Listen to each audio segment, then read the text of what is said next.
Hey guys, what's happening? And welcome to the Nutmeg Assist. And today we'll be covering Manchester United's preview for this season, that is season 2021. And we have tonight with us Joanne, all the way from France, but who is actually from Manchester. So let's welcome Joanne today. Hey, how are you doing? I'm doing good, thanks. Yeah, I was born and brought up in Manchester. Yeah. I hasten to say that because people always think that Manchester United fans simply don't come from Manchester. Yes. I'm afraid. Yeah. So yes, I'm in France right now. I'm on holiday, but Yeah. I'll be back home Monday. So. That's great. Okay, so I've been a Manchester United fan all my life. My father and his brother, his sister, and all my relatives are all Manchester United fans. It runs in families. There doesn't seem to be anybody in my family who did that. I want to be the odd one out because nobody wants to be a City fan. I don't think anybody really wants to be a City fan as such. No, I mean, basically, they play to an empty ground almost every week. So it's a massive ground. It holds thousands and thousands of people, and there's like 14 people sat in one corner. So I always think that nobody in Manchester actually wants to be a Manchester City fan. Yeah. And I think it's a fair point. So I think I've supported them all my life. My father took me to Old Trafford when I was 7. Wow. He was at the 1968 European Cup final. Okay. I inherited his European Cup final scarf. Wow. So we have a sort of history of supporting the club. I met my husband at Old Trafford. My niece got married next door to Old Trafford and listened for the results. My aunts gave me the results of the Man United game whilst I was getting married. So, we have a long history of supporting Manchester United. And we're all fairly obsessed with it. I mean, I don't, none of them would miss a game. So. Yeah. So it's like a family tradition of following Manchester United, and it's just being carried forward. And I'm sure even your children would be like supporting Manchester United. Absolutely. Yes, I'm sure. I don't think they have any other choice. Not really, no. But my stepdaughter married a Liverpool fan, which I have to say gave me a moment's hesitation. And we tried buying small sort of Manchester United little outfits for babies, but I'm not sure that the father ever let them be worn. So basically, we may have failed in that respect. She simply doesn't talk to us about football, which is quite a good idea. So a massive family history of supporting the club. About 12 years ago, I started a Facebook group I started it with a friend of mine, John, and it's called Man United, Love United, Hate the Glazers. Yeah. For logical reasons. All United fans hate the Glazers. Yeah. I've got 160,000 members now. Wow, that's great. It's growing fast, actually. It grows all the time. So that's quite good news. And especially when the Glazers make a complete F-up. Really, really stupid, we get another pile of people joining the club. So, it's quite interesting at the moment. There's quite a lot of interest in it. Yes, I'm sure. With this, this crazy regimen of the owners or at Manchester United, like the fans are really irritated by how inconsistent the team has also become because of their shortcomings, and the whole what in a way I would say the whole work which Ferguson did for like so many years, for like more than 2 decades, it's looking like all that work is getting diminished day by day. I mean, if he wouldn't have built that dynasty which would have I would say, given the worldwide fan base which United have, due to which they have the money, I would say. I mean, United would have been like a totally different team otherwise. Well, I think what happened with the Glazers, really, I mean, we didn't know to hate them for the first couple of years. Yeah.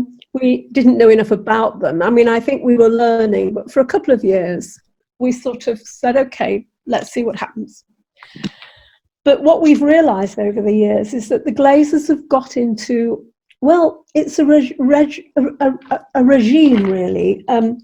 They have a 6-year cycle, and it's become clear to almost everybody what the 6-year cycle is. So in the first year, they hire a new manager. And then in the second year, they back him by signing everybody that he thinks is a really good idea. And then in the third year, we get back into Champions League because they've signed these fantastic players. Yeah. And then in the fourth year, they pull back on investment and don't bother. And then in the fifth year, the manager starts to go under. And then in the sixth year, the manager gets sacked and they get a new manager. And so they start the cycle again. And it strikes me as being quite funny that some fans haven't really noticed this cycle passing by. But there are a lot of things that the Glazers are not interested in, because the only thing they're interested in is pocketing the cash. We're just a cash cow for them. Absolutely. And so they don't repair the stadium, for example. So there are people with season tickets who sit permanently under leaky roofs, and the toilets are a disgrace. And the whole thing is just run, like you'd expect Americans to run a soccer club. Yeah, with all the knowledge that goes along with that, from 13 Glazers who clearly wouldn't know a sports stadium if it jumped up and bit them on the nose. Yeah. So they have some kind of sporting club in Florida where they play some kind of game that none of us really understand. But that's where the money goes. That's where most of the money goes. So, I mean, they're a loss-making entity. They never pretend to make money. They don't do anything. But they get all the money made by the United fans. So they have a system, the Glazers, and the club is not run for the benefit of the fans. It's not run for the benefit of the team. It's just run for the benefit of the Glazers. And nobody else matters. I mean, Woodward runs it for the benefit of the Glazers. Yeah. I was just going to come to Woodward only, and I wanted to know, what do you feel about him? Like, do you think he's one of those guys who's just who works just like a puppet for the Glazers, or do you think he's just in the middle of this? I would use the word shitstorm between the club and the fans. He's in the middle of a shitstorm. I'll give you that. No, he was the banker. He was the guy who organised the finance of the club. Yeah. So when the Glazers did this, they had no money, and so they borrowed it all. And Woodward is the banker who organised it for them. Now, I'm saying the word banker very carefully because it has secondary considerations, like, if you change the first letter. Yeah. But he was the banker, and that's his sole qualification, not only for running a football club, which, frankly, he probably could run a football club, especially one the size of Man United, because in effect, it's just a business. Correct. From an entity point of view, yes, it has to be run like any other organization, any other business. Yes. I have a Cocker Spaniel that could run it better than Woodward. But basically, he runs the club without any foresight. He's a rugby fan. When he should have been at Old Trafford signing players, he was following the World Rugby team. He's just totally useless. He's not fit to sign football players, and he frequently signs them. Yeah. They don't employ anybody who knows anything about football. They actually have a personnel manager who pops up and negotiates contracts. I mean, the whole kind of administrative setup at Man United is very un-football clubbish. So they don't have a director of football. They don't have anybody who knows the game. There's nobody's input going in who knows the game. Nobody's saying, don't sign Pogba again because he's an idiot. And we already know that because he already played for us. There's nobody saying that. There's nobody allowed that input. Yeah. So knowing that there's nobody with the qualifications to, do anything really, the Glazers make sure that the club has no input from anybody who understands football. They will not pay a director of football. Yeah. And I suspect if they found one, unless it was Pat Evra, I don't think anybody else would take the job. Yeah. I mean, you would know right from the off that you're taking a job that's not going to take you anywhere, because they're just not going to take any notice of what you say. Yeah, because I think it's just gonna end up like, what do you say, like, whatever you end up doing, it's under the Glazers, I mean, whatever. So even if Evra comes on board, or like for the matter of fact, they get Van der Sar from Ajax, for example, I'm just using him as an example. The pressure from the fans and them as ex-players they put on themselves is going to be so huge, whereas the backing from the board is going to be so minuscule that it's a job which it's too tough to actually handle. Yeah. I mean, I suspect if they found one, nobody would actually take the job. Yeah. You're simply not going to get any feedback of a positive nature from them, because all 13 Glazers are ignoramuses, basically. Yeah. And I mean, in some ways, you've got to feel sorry for Woodward, because he seems to be the only one with any kind of brain. Yeah. But he's a banker. I mean, that's what he does. He supervises spending money.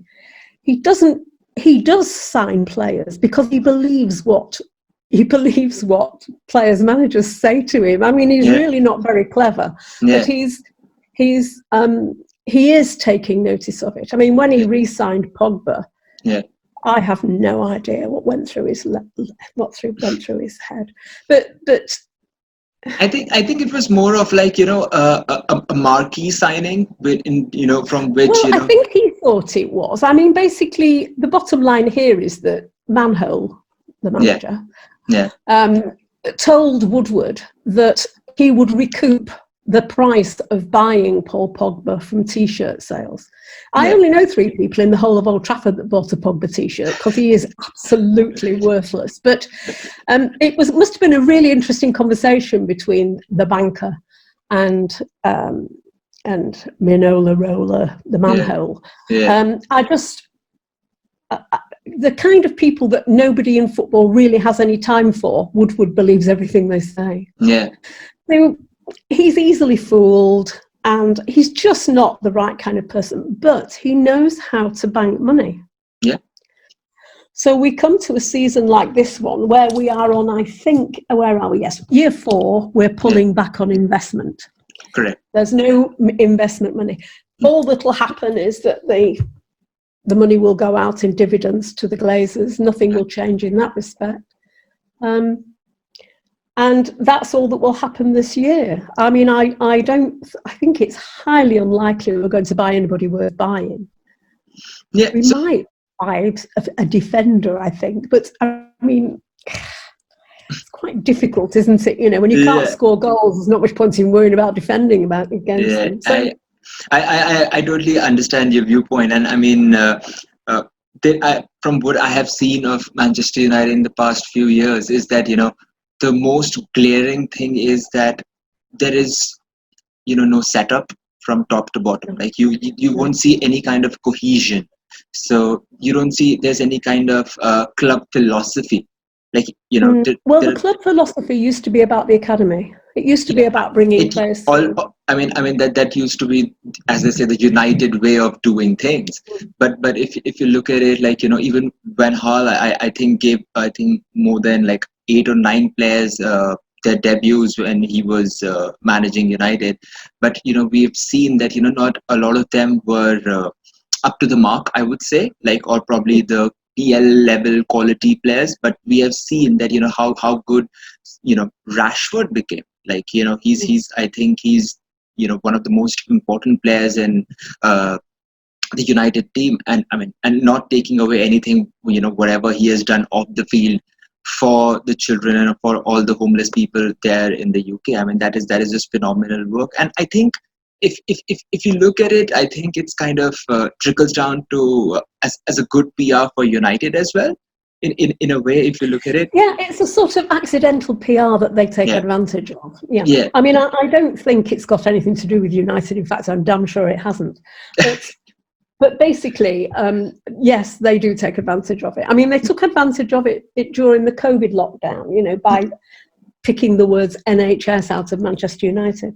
Yeah.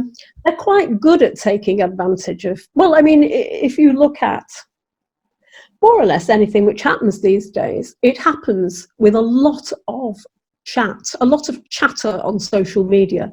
Nothing ever just happens. Yeah. There's always a public relations exercise going on in the background. And that's because people who write on social media for a company like Man United are a lot cheaper to employ than footballers. Yeah, that's true. So they're employing an awful lot of people who, you know, are basically worthless. They mean nothing to the club. There is no cohesion. It starts, in a way, with Ollie. I think if you start to look at the top, if you like, at the top of the team structure, I think if you look at the top of the team structure, it's got to start with Ollie. Yeah. Now, do I think Ollie's the right man for the job? Doesn't really matter because he'll get sacked in 2 years' time, so it's a bit irrelevant, really. I mean, I suspect that the fans who've worked out the 6-year cycle will know what to expect. Yeah. A lot of overseas fans start with the Ollie out stuff every 5 minutes, you know. Yeah. But that's because they don't really understand the game. I mean, English Man United fans are not going to start calling the manager out. We're not going to start saying Ollie out. It's not going to happen. Support your manager, support your club, support your team. Don't support the Glazers. Correct. So it's a fairly straightforward system at the moment that we've got, and that is support Ollie, even if you don't think he's the right man for the job long term. Because they'll sack him in 2 years' time anyway, and it'll be bringing somebody else who's not right for the job either. So, you know, we just keep... I mean, how could they say Jose Mourinho was the wrong man for the job? How does that work? Yeah, I mean, with that kind of a squad, he came second and won the Europa League. I think that was huge. I don't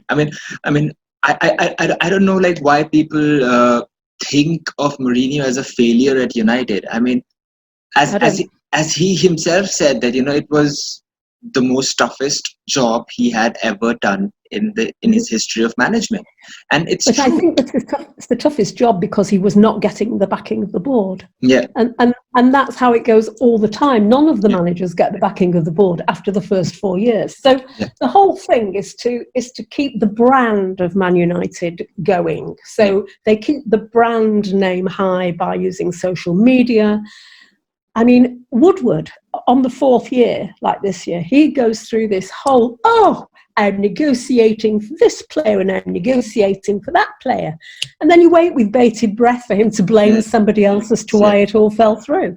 And I don't really understand why all football fans don't understand it, but maybe they don't see it at such close quarters that we do. Yeah.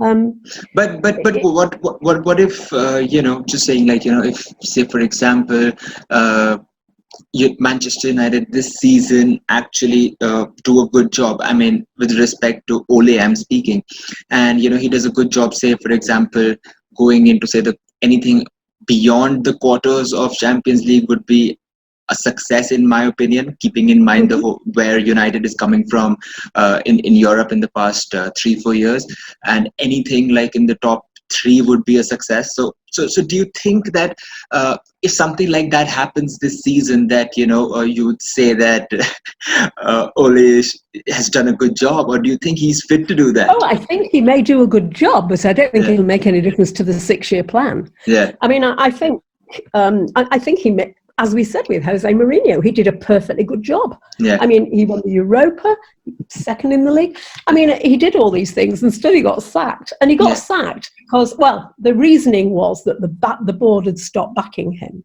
Yeah. How you stop backing somebody with the record of Jose Mourinho, I don't know. So you can only imagine that the 6-year cycle is going to be pinned on a board somewhere, and each year Woodward crosses every box. Yes. Yeah. And at the end of 6 years, it's like, well, we'll not give Ollie any support and we'll sack him. Yeah. he might have a tougher job with Ollie, because I think that Ollie is supported by SAF, by Sir Alex Ferguson. I think there was a relationship in there that there wasn't with any of the other previous. For example, SAF never liked Jose Mourinho. Yeah. That was because he figured he was going to be competition for his record. Correct. I can understand that.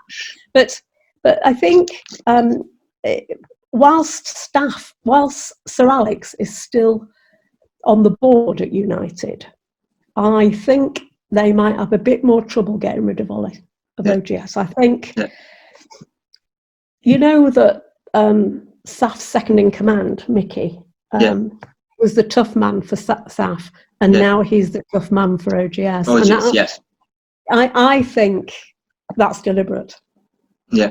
They've put Mickey in there to be the tough man, and he is being the tough man. If you notice, we don't have any more trouble with Pogba at the hairdressers. Yeah.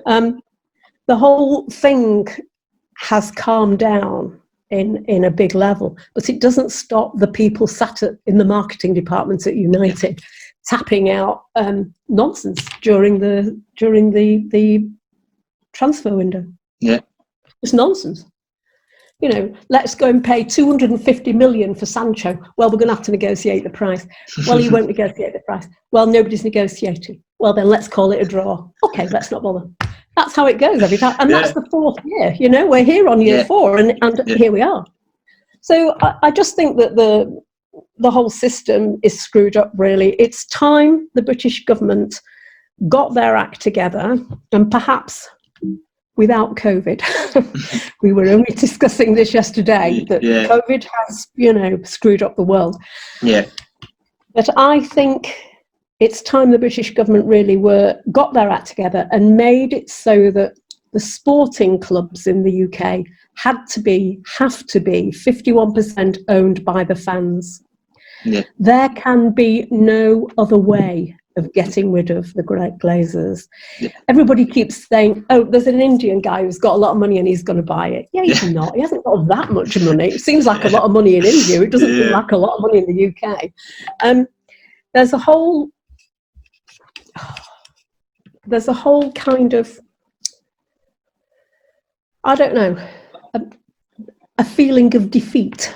And I'm not sure that any position in Europe or any position in the league, really, except possibly for a win of the league, is going to change this feeling of defeat that surrounds the fans at Old Trafford. Obviously, we're not going to Old Trafford at the moment. Yeah. So the fans are separated and scattered. But I mean, you know, very often we are at Old Trafford and we are talking to each other and we're meeting outside the ground. This feeling of negativity is probably so strong because we can't meet, because we can't talk about it so much. But having to listen to United go through the same routine every transfer window is hysterical. Yeah, I've got admins in my group who say to me, do you think we're going to sign Sancho? Oh, yeah. What day is it? Yeah, of course we're going to sign Sancho. But it took us 18 months to sign Bruno. God knows how long it takes to sign something more expensive. I mean, this Sancho saga kind of reminds me of the Schneider saga, which happened. So that guy will be buried and he'll have the words United prospect in front of his name. Okay, United prospect Wesley Schneider. Every time, every season. I mean, it was bizarre. I swear. It was when crazy. They bury him, they're going to have to put it on his gravestone because it's the only way anybody's going to know who he is. Yeah. United prospect Wesley Schneider. 20 years later, people are still calling him United prospect. I know what you mean. So I mean, while I was following the whole transfer saga of Sancho, I mean, it was just the same, as you said, like, you know, this whole cycle getting repeated, like, you know, how the whole negotiations are panning out and how the media is being, you know, given information. Manipulated. Yeah, it's being manipulated. Like, it's just rinse, repeat, like clockwork. Everything is happening the same way again and again. So it's, as you said, it's clearly like one of the, you know, the strategies which Glazers have applied and, you know, they're implementing on the club just to keep them as their cash cow and just milking them as much as possible. Absolutely. I mean, I think people like Woodward should not be allowed anywhere near a checkbook. I mean, unless he's repairing the roof, I don't think they should allow somebody like him near a checkbook. All I can say is they've got a lot more confidence in him than anybody else has. I had to laugh when a load of fans attacked his house they were fireworks. Honestly, you think they'd shot him. I'm only surprised he didn't drop down dead with fear. He wants to move house now, by the way, because I think he realises we all know where he lives. But, they shouldn't allow people like Woodward anywhere near a checkbook. I mean, it's a nonsense. But he is signing cheques for transfers. The Glazers are thieves, and they're nothing else, really. There is no polite way of saying leeches is another favourite. But they haven't spent a penny of their own money throughout all of this. All they've done is taken money out. And if you look at how much money they've taken out, we could have bought Sancho 10 times over. It's just such a huge amount of money. You can't even begin to comprehend it, really. It's 200, 200 million and things like that in a year. I mean, it's a ridiculous amount of money. So do you think, like, if as you suggested, like, the British government should ensure that, that 51% of the club shares should be owned by, like, a consortium of fans, like, not a consortium, but like an organization which is totally owned by the fans and controlled by the fans, so that the controlling share is with the fans. So do you think that kind of structure is possible? Not only speaking with respect to United, but in England in general, where this kind of structure is not there at all, but it's pretty prevalent in, say, for example, Spain.